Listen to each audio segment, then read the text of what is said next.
ഇവിടെ വളരെ പ്രധാനപ്പെട്ട ഒരു വ്യത്യാസമുണ്ട്. നിങ്ങൾക്കറിയാം ഈ എക്സാം RRB JEE പോലെ തന്നെ പേപ്പർ 1 പേപ്പർ 2 ഉണ്ട്. പക്ഷെ നിങ്ങൾക്കറിയാം RRB JEE പേപ്പർ 1 എന്ന് പറയുന്നത് ഹായ് ഓൾ, എല്ലാവർക്കും ഒരിക്കൽ കൂടി എൻട്രിയിലേക്ക് സ്വാഗതം. അപ്പോൾ നമ്മൾ കഴിഞ്ഞ ഞാൻ RRB JEE ഒരു വീഡിയോ ഒക്കെ ചെയ്തിട്ടുണ്ടായിരുന്നു. ആ സമയത്ത് നിങ്ങളുടെ മൈൻഡിൽ ഉണ്ടാവുക ഈ എക്സാമിൻ്റെ ഡേറ്റ് വരുമോ വരില്ലേ എന്നുള്ള കാര്യത്തിലാണ് കൺഫ്യൂഷൻ. എന്നാൽ ഡേറ്റും എക്സാം കലണ്ടറൊക്കെ വന്നിട്ടുള്ള ഒരു എക്സാമിനെ കുറിച്ചാണ് ഇനി ഞാൻ നിങ്ങളുമായി ഡിസ്കസ് ചെയ്യാൻ പോകുന്നത്. അത് മറ്റൊന്നുമല്ല, എല്ലാ വർഷവും നടക്കാറുള്ള സ്റ്റാഫ് സെലക്ഷൻ കമ്മീഷൻ്റെ ജൂനിയർ എഞ്ചിനീയർ എക്സാമിനെ കുറിച്ച് തന്നെയാണ്.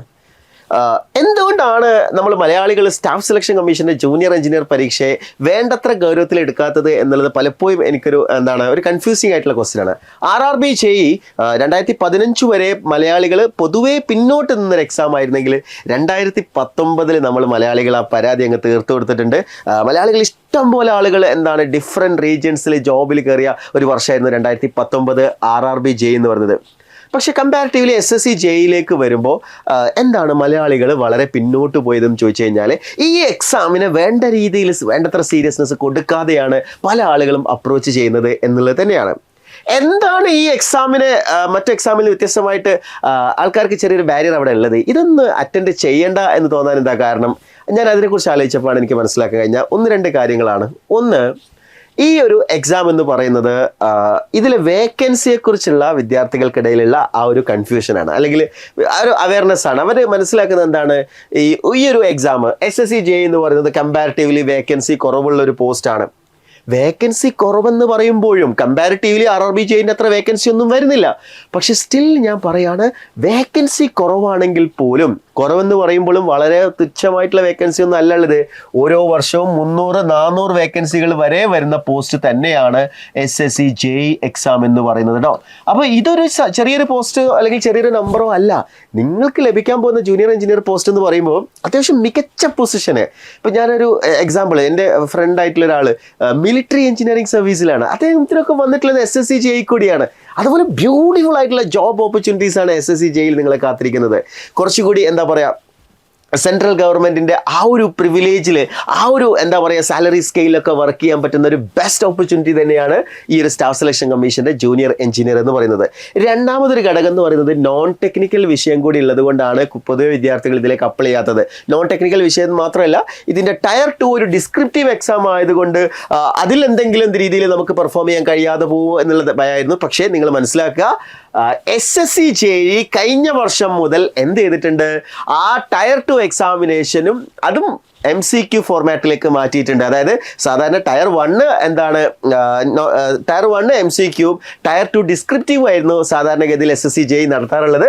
പക്ഷേ ഇപ്പോൾ നിങ്ങൾ മനസ്സിലാക്കുക, എക്സാം രണ്ടും ടയർ 1 ആണെങ്കിലും ശരി, ടയർ 2 ആണെങ്കിലും ശരി, അതെങ്ങനെയാണ്, അത് ഒബ്ജക്റ്റീവ് മാതൃകയിൽ തന്നെയാണ് എക്സാം. അതുകൊണ്ട് നമ്മുടെ മുന്നിലുള്ള ആ 2 ബാരിയേഴ്സും നിങ്ങൾ അവസാനിപ്പിക്കണം. അതായത് നിങ്ങൾ അതിനെ ചാടിക്കടക്കുക തന്നെ വേണം. നിങ്ങളുടെ മൈൻഡിൽ നിങ്ങൾ വേണ്ടത്, നിങ്ങൾക്ക് നെക്സ്റ്റ് ഇയറിലേക്ക് ടാർഗറ്റ് ചെയ്യാൻ പറ്റുന്ന ഏറ്റവും നല്ല എക്സാം ഏതാണെന്ന് ചോദിച്ചാൽ ഞാൻ പറയും അത് സ്റ്റാഫ് സെലക്ഷൻ കമ്മീഷൻ്റെ ജൂനിയർ എഞ്ചിനീയർ ആണ്.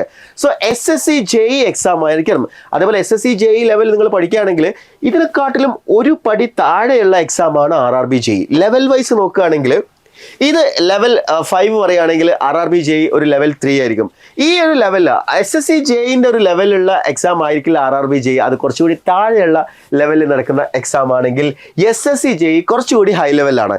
നിങ്ങളിപ്പോൾ KSEB അസിസ്റ്റന്റ് എഞ്ചിനീയർ ഒക്കെ പ്രിപ്പയർ ചെയ്ത ആളുകളാണെങ്കിൽ ഡെഫിനറ്റ്ലി നിങ്ങളെ സംബന്ധിച്ചിടത്തോളം ഇതിലുള്ള ടെക്നിക്കൽ സബ്ജക്റ്റുകൾ നിങ്ങൾക്ക് അത്യാവശ്യം നല്ല രീതിയിൽ ഇപ്പോൾ സബ് എഞ്ചിനീയർ ലെവലിൽ പഠിച്ചാൽ മതിയോ എന്ന് ചോദിച്ചാൽ പോരാ എന്നാണ് ഞാൻ പറയാം. സബ് എഞ്ചിനീയർ ലെവലിൽ പോരാ, അതിനെക്കാട്ടിലും കൂടിയ ലെവലിലേക്ക് തന്നെ പോവേണ്ടതായിട്ടുണ്ട്. എന്നാൽ RRB JEE മുകളിലാണ്. പക്ഷേ ഗേറ്റ് ലെവലൊന്നും വരുന്നില്ല, ഗേറ്റ് ലെവലിലേക്കൊന്നും പോകേണ്ട കാര്യമില്ല. സോ ആ ഒരു എക്സാമിൻ്റെ ലെവൽ നമ്മൾ ഇപ്പോഴും മനസ്സിലാക്കി വെക്കണം. ഏറ്റവും ഹൈ ലെവൽ ഏതാണ്? ഏറ്റവും ഹൈ ലെവലിൽ നടക്കാറുള്ള എക്സാം ഗേറ്റ് അല്ലെങ്കിൽ IES ആണ് അല്ലേ, ഇന്ത്യൻ എഞ്ചിനീയറിംഗ് സർവീസ്. രണ്ടാമത്തെ ഒരു ലെവലാണ് ശരിക്കും പറഞ്ഞാൽ SSC JEE അല്ലെങ്കിൽ അസിസ്റ്റന്റ് എഞ്ചിനീയർ എക്സാമുകൾ. മൂന്നാമത്തെ ഒരു ലെവലാണ് ശരിക്കും പറഞ്ഞാൽ ഡിപ്ലോമ ലെവൽ എക്സാമുകൾ കേട്ടോ. Diploma level or sub engineer level exam എന്ന് വേണമെങ്കിൽ പറയാം. നാലാമതൊരു ലെവലാണ് ITI. ITI ലെവൽ, ഇലക്ട്രീഷ്യൻ പോലുള്ള കോഴ്സുകൾ. സോ നമ്മളെപ്പോഴും എക്സാംസിന് ഡിഫറെൻറ്റ് കാറ്റഗറി ആയിട്ട് തന്നെ അങ്ങനെ തന്നെ ക്ലാസിഫൈ ചെയ്ത് തന്നെ പഠിക്കണം. സോ ഇതിൽ SSC JEE വരുന്നത് ഈ രണ്ടാമത്തെ കാറ്റഗറിയിലാണ്. സോ ആ ഒരു ലെവലിൽ തന്നെ നിങ്ങൾ പ്രിപ്പറേഷൻ സ്ട്രാറ്റജി മുന്നോട്ട് കൊണ്ടുപോകണം. ഇനി നമുക്ക് എന്ത് ചെയ്യാം, ഈ SSC JEE എക്സാമിനെ കുറിച്ചൊന്ന് കൂടുതൽ അടുത്തറിയാം. ഓക്കെ, SSC JEE എക്സാം എന്ന് പറയുമ്പോൾ നിങ്ങൾ മനസ്സിലാക്കേണ്ടത് SSC JEE 2024 ഇമ്പോർട്ടൻ്റ് ആയിട്ടുള്ള ഡേറ്റ്സുകളാണ് പറയാൻ പോകുന്നത്. എക്സാമിന്റെ എക്സ്പെക്റ്റഡ് നോട്ടിഫിക്കേഷൻ ഡേറ്റ് എന്ന് പറയുന്നത് February 29 ആണ്. ഇത് ഞാൻ പറഞ്ഞ ഡേറ്റ് അല്ല, ഇത് ഒഫീഷ്യലായിട്ട് സ്റ്റാഫ് സെലക്ഷൻ കമ്മീഷന്റെ കലണ്ടറിൽ, എക്സാം കലണ്ടറിൽ അവർ പറഞ്ഞ ഡേറ്റ് ആണ് കേട്ടോ. So expected notification date February ആണ്. ആപ്ലിക്കേഷൻ ക്ലോസിംഗ് ഡേറ്റ് മാർച്ച് എന്തായിരിക്കും 29 ആയിരിക്കും. അതേപോലെ exam date May or June 2024, which means നിങ്ങളെ സംബന്ധിച്ചിടത്തോളം 6 മന്തിൽ എന്താണ് നിങ്ങൾക്ക് ഈ എക്സാം എന്തായാലും കിട്ടും. ഓക്കെ, 6 മന്തിൽ ഈ എക്സാം വരുന്നുള്ള കാര്യത്തിൽ ഒരു സംശയം വേണ്ട. ദെൻ നെക്സ്റ്റ് ഒരു 2 മന്തിനുള്ളിൽ ടയർ 2 എക്സാമിനേഷനും വരുന്നുണ്ടാവും അല്ലേ. സോ ആ രീതിയിൽ എന്താ പറയുക, അടുത്തൊരു 6 മാസം നിങ്ങൾ കംപ്ലീറ്റ്ലി എഫേർട്ട് എടുത്ത് പഠിക്കേണ്ട ഒരു ഏരിയ തന്നെയാണ് സ്റ്റാഫ് സെലക്ഷൻ കമ്മീഷന്റെ JEE എക്സാം എന്ന് പറയുന്നത്. ഡെഫിനറ്റ്ലി ഇൻ ബിറ്റ്വീൻ നിങ്ങൾക്കൊരു ബോണസ് ആയിരിക്കും RRB JEE കേട്ടോ. ഞാൻ ഉറപ്പിച്ച് പറയാണ്, ഇൻ ബിറ്റ്വീൻ, അതായത് നിങ്ങൾ SSC JEEക്ക് സ്ട്രോങ് ആയിട്ട് പഠിക്കാൻ തയ്യാറാണെങ്കിൽ, അങ്ങനെ പഠിച്ച് നിങ്ങളൊരു ലെവലിൽ എത്തുന്ന സമയത്ത് ഡെഫിനറ്റ്ലി നിങ്ങൾക്ക് എന്ത് ചെയ്യും, RRB JEE അതിനോടൊപ്പം തന്നെ വരും. So SSC RRB combo exams ആയിരിക്കും നിങ്ങളെ സംബന്ധിച്ചിടത്തോളം 2024 ബെസ്റ്റ് ഓപ്പർച്യൂണിറ്റി. 2023 ബെസ്റ്റ് ഓപ്പർച്യൂണിറ്റി നിങ്ങൾക്ക് എല്ലാവർക്കും അറിയാം, അതെന്താണ്, KSEB സബ് എഞ്ചിനീയർ എക്സാം ആയിരുന്നു അല്ലേ. എന്നാൽ ഞാൻ പറയുന്നത് 2024 ഏറ്റവും വലിയ ഓപ്പർച്യൂണിറ്റിയാണ് SSC JEE RRB JEE എക്സാമുകൾ. അത് ഒരുപോലെ നിങ്ങൾക്ക് യൂസ്ഫുൾ ആവുന്ന കാര്യത്തിൽ ഒരു സംശയവും വേണ്ട. ഇനി നമുക്ക് ഈ എക്സാമിനെ കുറിച്ച് ഒന്ന് ഡീറ്റെയിൽ ആയിട്ട് നോക്കാം. ഇവിടെ വളരെ പ്രധാനപ്പെട്ട ഒരു വ്യത്യാസമുണ്ട്. നിങ്ങൾക്കറിയാം, ഈ എക്സാം RRB JEE പോലെ തന്നെ പേപ്പർ 1 പേപ്പർ 2 ഉണ്ട്. പക്ഷെ നിങ്ങൾക്കറിയാം, RRB JEE പേപ്പർ 1 എന്ന് പറയുന്നത് അതൊരു ക്വാളിഫയിങ് നേച്ചറാണ് അല്ലേ. ആ മാർക്ക് എന്ത് ചെയ്യുന്നില്ല, ടയർ 2 സമയത്ത് പരിഗണിക്കുന്നൊന്നുമില്ല. റാങ്ക് ലിസ്റ്റിന് ടയർ 2 മാർക്ക് മാത്രമാണ് പരിഗണിക്കുന്നത്. പക്ഷെ ഇവിടെ എന്താണ്, ഇവിടെ നമ്മളെ സംബന്ധിച്ചിടത്തോളം പേപ്പർ 1 മാർക്ക്, അതായത് ആദ്യത്തെ ടയർ 1 പേപ്പറും ടയർ 2 പേപ്പറിൻ്റെയും അഗ്രിഗേറ്റ് ആയിട്ടുള്ള മാർക്കാണ് എന്ത് ചെയ്യുന്നത്, റാങ്ക് ലിസ്റ്റിന് വേണ്ടി പരിഗണിക്കുന്നത്. ടയർ 1 120 മിനിറ്റ്സിൽ 200 ക്വസ്റ്റ്യൻസ് ആയിരിക്കും ഉണ്ടാവുക. ഓക്കെ, ടയർ 1 122 hours 200 ക്വസ്റ്റ്യൻസ് ആണ്. അതേപോലെ തന്നെ JEE പേപ്പർ 2 നോക്കുകയാണെന്നുണ്ടെങ്കിൽ 120 മിനിറ്റ്സിൽ എന്തായിരിക്കും, നിങ്ങൾക്ക് 100 ക്വസ്റ്റ്യൻസ് ഉണ്ടാവും.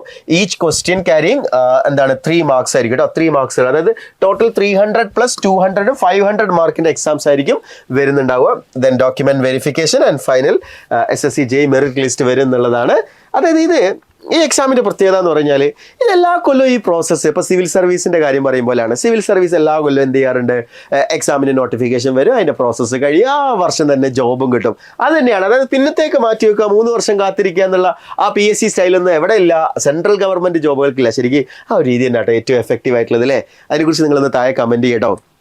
അതായത് എപ്പോഴും എന്താണ്, ഒരു വർഷത്തിൽ ഒരു എക്സാം നടക്കുക, എന്നിട്ട് അതിൽ എന്താണ് ഇത്ര പോസ്റ്റ് കൊടുക്കുക, എന്നിട്ട് അടുത്ത വർഷം പിന്നെ എക്സാം. ഒരു പക്ഷേ ഗവൺമെൻറ് എന്താണ് കുറച്ചുകൂടി പ്രോഫിറ്റബിലിറ്റി ഒക്കെ നോക്കിയിട്ടായിരിക്കാം 3 വർഷത്തേക്കൊക്കെ റാങ്ക് ലിസ്റ്റ് എടുക്കുന്നത്. ശരിക്കും അതൊന്നും അത്ര ശരിയായ രീതിയില്ല. കാരണം കഴിഞ്ഞ ഈ 2023 എത്രങ്ങാനും PSC നടന്നിട്ടുള്ളത് അല്ലേ.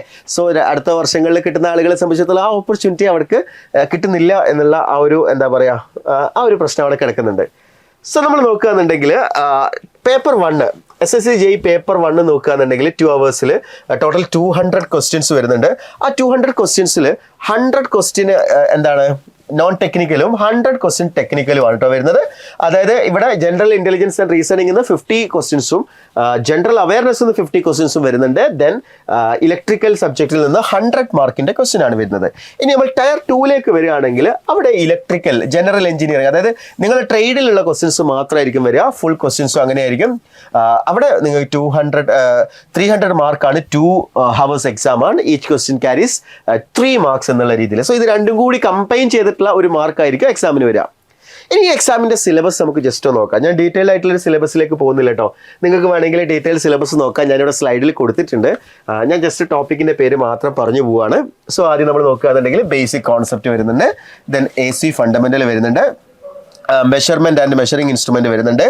And then electrical machines, synchronous machines വരുന്നുണ്ട്. And then generation, transmission and distribution, estimation and costing, then utilisation of electrical energy and basic electronics. ഇതാണ് SSC JEE എക്സാമിന് വരുന്ന സിലബസ് എന്ന് പറയുന്നത്. സോ ഈ ഒരു സിലബസ് കൃത്യമായിട്ട് ഫോളോ ചെയ്ത് കഴിഞ്ഞാൽ ഡെഫിനറ്റ്ലി നിങ്ങൾക്ക് എന്ത് ചെയ്യാൻ പറ്റും, ക്രാക്ക് ചെയ്യാൻ പറ്റും എന്നുള്ളത് തന്നെയാണ് SSC JEE എക്സാമുകളുടെ പ്രത്യേകത.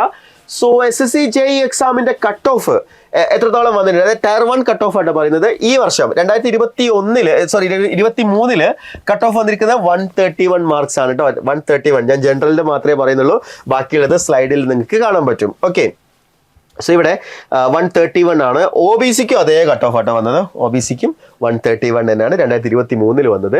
2022 വരുമ്പോൾ എന്താണ്, ജനറൽ OBC ഏതാണ്ട് 123 ആണ് വന്നിട്ടുള്ളത് കേട്ടോ. ജനറൽ OBC തമ്മിൽ കട്ട് ഓഫിൽ വലിയ മാറ്റമൊന്നും വരുന്നില്ല കേട്ടോ. 123 ആണ്. അതായത് ഇവിടേക്ക് വന്നപ്പോൾ കൂടിയില്ലേ, 131 അയക്കുന്നത്, കഴിഞ്ഞത് 123 ആയിരുന്നു. ദെൻ ഇതിൽ 141 2020 ആൻഡ് 21 എന്നുള്ളതിൽ 141. ഇതിനൊരു കാരണമുണ്ട് കേട്ടോ, അത്ര കൂടാനൊരു കാരണമുണ്ട്. അതെന്തുകൊണ്ടാണെന്ന് വെച്ചാൽ 2020 എക്സാം നടന്നിട്ടില്ലായിരുന്നു കേട്ടോ. അപ്പോൾ സ്വാഭാവികമായിട്ടും 2 വർഷത്തെ എക്സാം ഒരുമിച്ച് നടന്നത് കൊണ്ട് തന്നെ അന്ന് കുറച്ച് കൂടുതൽ വേക്കൻസി ഒക്കെ ഉണ്ടായിരുന്നു, കൂടുതൽ കോമ്പറ്റീഷൻ അവിടെ ഉണ്ടായിരുന്നു എന്നുള്ളത് തന്നെയാണ്. അതുകൊണ്ടാണ് കുറച്ച് കട്ട് ഓഫ് കയറി കിടക്കുന്നത് കേട്ടോ. സോ അതാണ് ആ ഒരു കാറ്റഗറി എന്ന് പറയുന്നത് കേട്ടോ. യെസ്. സോ ഈ ഒരു എക്സാംസിനെ കുറിച്ച് നിങ്ങൾക്കൊരു ധാരണ കിട്ടിയിട്ടുണ്ടെന്ന് വിചാരിക്കുകയാണ്. സ്റ്റാഫ് സെലക്ഷൻ കമ്മീഷന്റെ JEE എക്സാം ഇനി വിളിക്കില്ലല്ലോ എന്ന് ആലോചിച്ച് നിങ്ങളാരും പഠിക്കാണ്ടിരിക്കണ്ട. വിളിച്ച് കഴിഞ്ഞു, അതായത് അതിന്റെ കലണ്ടർ വന്നു കഴിഞ്ഞു. നോട്ടിഫിക്കേഷൻ വരാൻ പോകുന്നത് ഫെബ്രുവരിയിലായിരിക്കും കേട്ടോ. നോട്ടിഫിക്കേഷൻ ഫെബ്രുവരിയിലായിരിക്കും. സോ നിങ്ങളെ സംബന്ധിച്ചിടത്തോളം ഞാൻ പറഞ്ഞ പോലെ ഒരു പ്രസ്റ്റീജിയസ് ആയിട്ടുള്ള ജോബ്, നമുക്ക് നന്നായിട്ട് എന്താ പറയുക, നമുക്ക് ഇൻവോൾവ് ചെയ്ത് ജോലി ചെയ്യാൻ പറ്റുന്ന, അല്ലെങ്കിൽ ഒരു മികച്ച ഓപ്പർച്യൂണിറ്റി എന്ന് പറയുന്നത്, ഈ ഒരു ബിഗർ ഓപ്പർച്യൂണിറ്റി എന്ന് പറയുന്നത് തന്നെയാണ് സ്റ്റാഫ് സെലക്ഷൻ കമ്മീഷന്റെ ജൂനിയർ എഞ്ചിനീയർ. സോ എല്ലാവരും നന്നായിട്ട് ഈ എക്സാമിന് വേണ്ടി പ്രിപ്പയർ ചെയ്യുക. And that's all for today. Thank you for listening. Have A nice day.